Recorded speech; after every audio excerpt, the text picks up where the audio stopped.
Beşinaylı Muasım'ın KP'li Toylu Nurani yansıya yazılarına başlayalım.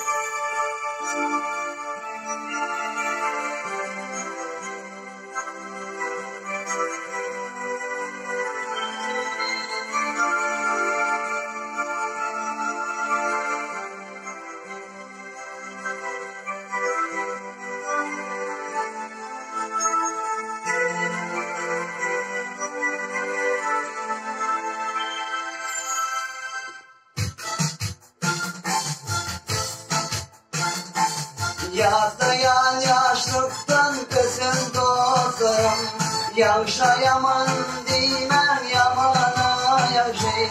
Yavşayı beklerim yensizi kanı, kakıvilli toylu dostum yine. Yavşayı beklerim yensizi kanı, kakıvilli toylu dostum yine.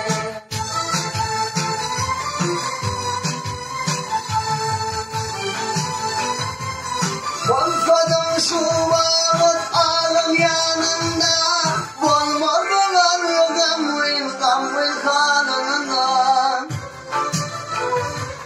Dünya 5 gün geçerdiydim yadımda, milyatlayan dostum sinirde.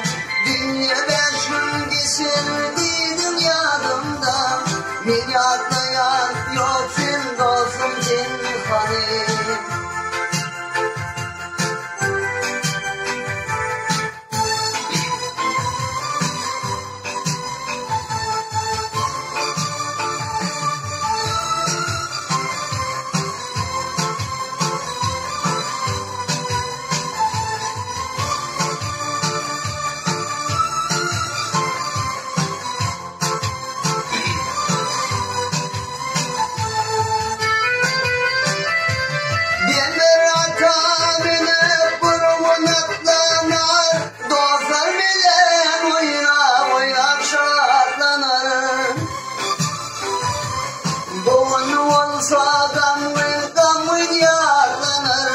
Şehit olan dostlarımın nerede?